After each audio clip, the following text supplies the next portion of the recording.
Don't you just love how modern phones are also cameras? Excuse me a moment, I just need to keep my Instagram fans happy. There's no doubt they are powerful, but to quote Spider-Man, with great power comes great responsibility. There's a long list of reasons why taking a photograph of a patient's skin lesion might be a great idea, and a few reasons why perhaps it isn't. Not all dermoscopes are created equally. Some you can't attach a camera to, or with great difficulty. And before you buy, consider your options of how to connect a camera. This video here helps you consider the 5 questions you should be asking any dermoscope before you spend your hard-earned cash on it. I don't know about you, but in my GP clinics I am super busy. I have 12.5 minutes per patient, and half of those patients want me to deal with more than one problem in that time. Time is a precious commodity, and in such an environment seconds do matter. That was the problem with my universal connector. You would have to take your phone out of its protective case. Who doesn't have a protective case on their phone? Then you would have to attach it into the clamp, and then you would have to swing the magnetic ring in the right place over the camera, and then you would have to then eventually attach your dermoscope and get it ready for action. Total time, it's not going to happen minutes. Then I tried one of these. You need the right one to fit your phone. I found they are easy to use, but you still have to take your phone out of its protective cover. Made of cheap plastic, I found they lasted about 6 months before they broke. Perhaps the current best off-the-shelf quick answer are these sorts of clamps, which have a magnetic ring to attach to your dermoscope. It doesn't work for all dermoscopes, but you can set it up within seconds by applying it over your phone like that, as long as you take the cover off, and then clamping it so you can now attach it to your dermoscope. Voila, ready to go. When I started Dermoscopy, we didn't have such lovely devices, and I created a Frankenstein of a connector that is even quicker, and here it is. My DIY abomination came about in frustration when my second plastic phone case connector broke. I trimmed off the bottom and I glued a metallic ring which grips nicely onto my Delight DL3. Now, all I have to do is this. Done. How quick was that? Ah, you say, your camera already has no case on it. True, and I'll reveal the reason why later. And it's all to do with patient consent for photographs. Let's see who's quickest on the draw. See if you can beat me. Feel free to post your setup and fastest times in the video description below. Ground rules are these. You have to have a hybrid dermoscope. You are allowed your phone switched on within arm's length, and if your phone normally has a protective case on it, then you're going to have to remove that for this race. Try and beat my time. Are you feeling lucky, punk? 1, 2, 3, go! Any slower and I'm less interested in taking a photograph. Life is too short, or is that my surgeries are too long? I don't know. Rule 1. To take dermoscopic photographs, you need a dermoscope and a super quick way to attach it to a camera.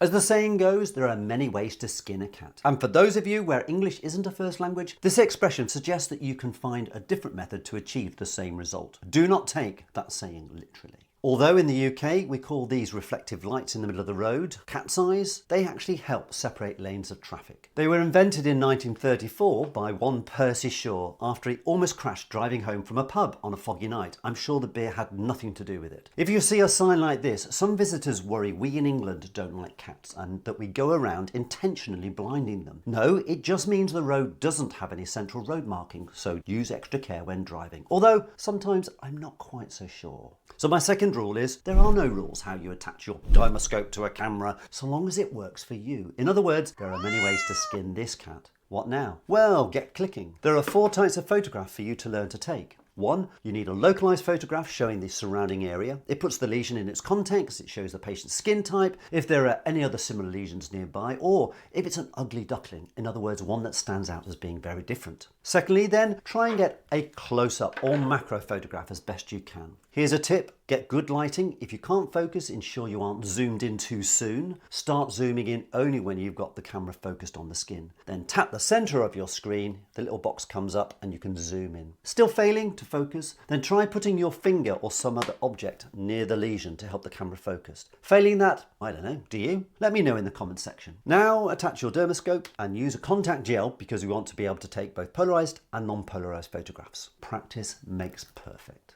Rule 3, practice taking 4 types of photographs and make it a habit. Hold on a minute, you did get your patient's permission to take that photograph of their genital wart, didn't you?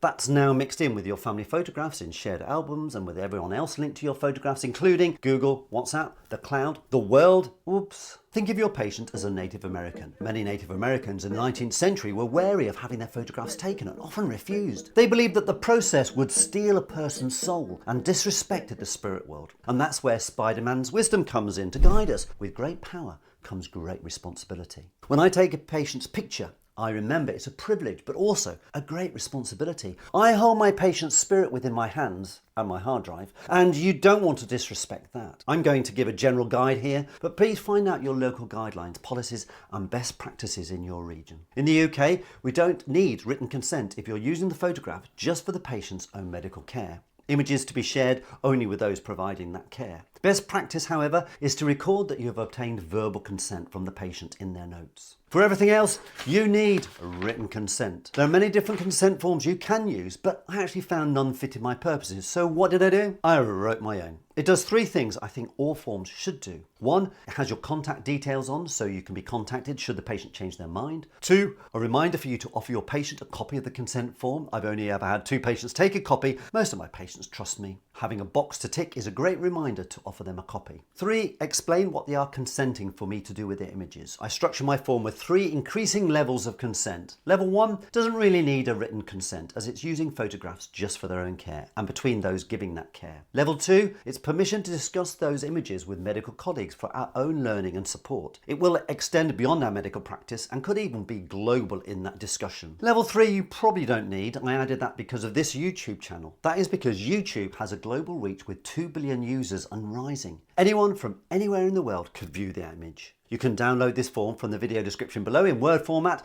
so that you can add your own details or amend as you see fit. Speed again is a factor because if this process takes too long, it's less likely to happen. Pro tip, I then take a photograph of that consent form because it is then next in sequence to the photographs I've just taken of their skin lesion. And that keeps everything together and I know who those photographs are of. If taking a lot of photographs of patients in a clinic, otherwise it just becomes a guessing game. Who was that photograph of? My 4th rule is learn when and how to take appropriate patient consent. So far, you've learned how to attach your Dermoscope to a camera as quickly as a mouse grabbing the cheese from a mousetrap, which 4 photographs to then take, and then how to obtain your patient's consent. What's left? How are you going to manage and store those images? Let me show you what I do. I have 2 phones, my main family-related one and this one for Dermoscopy. The one for Dermoscopy is a simple iPhone 8, which is second-hand, with a single camera, which is easy to use and was only £70. The benefits? The only photographs I take on it are related to skin and dermoscopy. There's no mixing with my family photographs.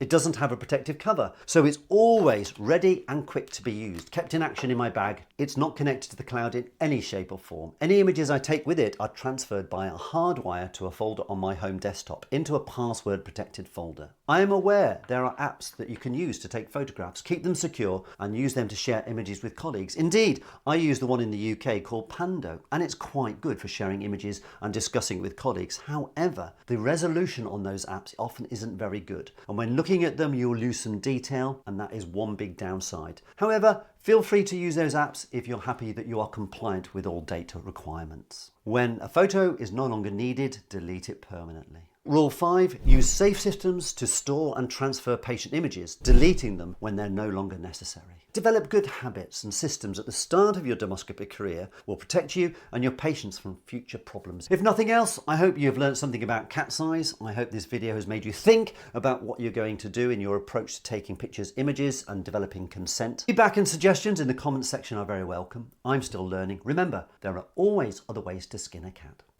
Training a primary care dermoscopist for every general practice.